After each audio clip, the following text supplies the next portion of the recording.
lesson, what we're going to do is pull in some of the photography we want to use and start building our general layout.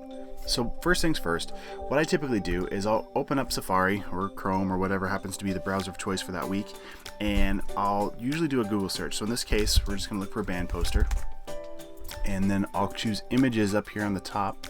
So I just want to see all the images available, and you can see right away that there are a ton of really creative band posters, which is part of the reason why we're doing this in our first exercise. It's something fun.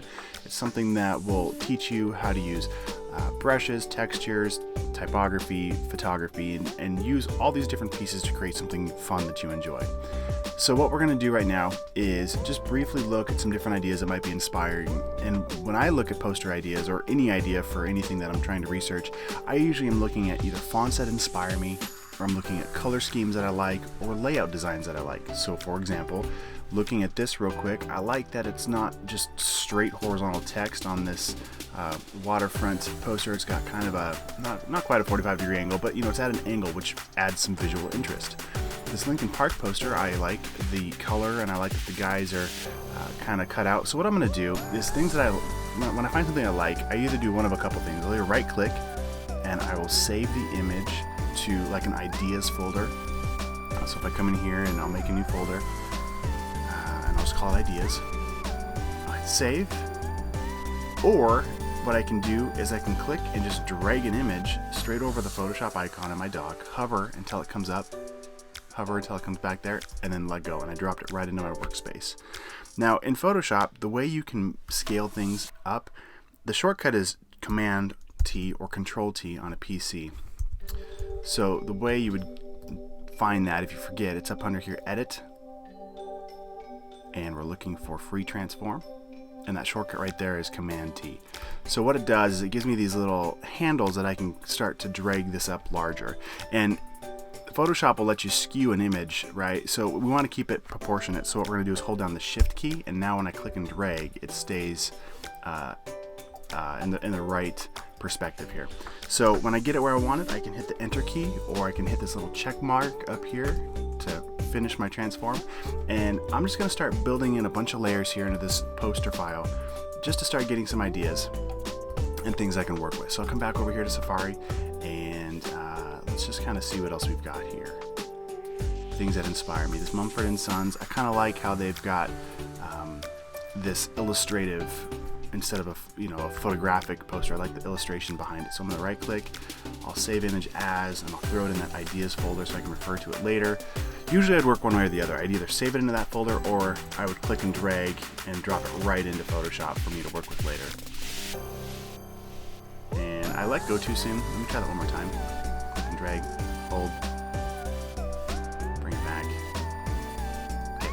So we could spend a lot of time researching and grabbing a lot of things. So what's best practice, at least for me, is almost to literally set a timer for maybe 10 minutes. Otherwise, you can start to get overwhelmed with the possibilities and what you could do, and all of a sudden you lose your entire day just looking for images or just trying to find inspiration for different things. There's one I saw earlier. Oh, here it is. I really like this, I don't know, I just thought it was really cool. So I'm going to click on that, right click,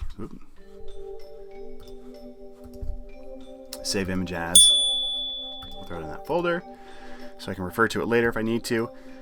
And in this case, I'm just going to throw it right into Photoshop. There we go, Command T, and then I'm holding down the Shift key, and I'm also holding the Alt key. By holding down the Alt key, let's see, if I just hold down the Shift key, it anchors it to the top left, but if I hold down the Alt key, it scales out from the center. So just, I don't know, it's just faster. It helps me scale up faster. I'll hit Return, or actually in this case, my Enter key.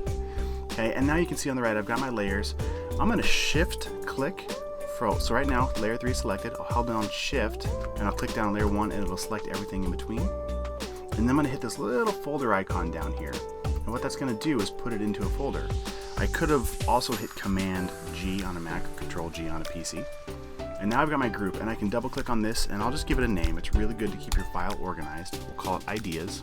Okay? And then now's a really good time to save. So Command S, Control S on a PC. Always save your work. It should be like a nervous twitch that just happened so you don't lose anything. Alright, so the reasons why I like these. This blue color was inspiring. I also liked the, I don't know, the organic nature of this is creative. This It's Mumford & Sons. Again, I liked how the high contrast of this darker illustration against the white background.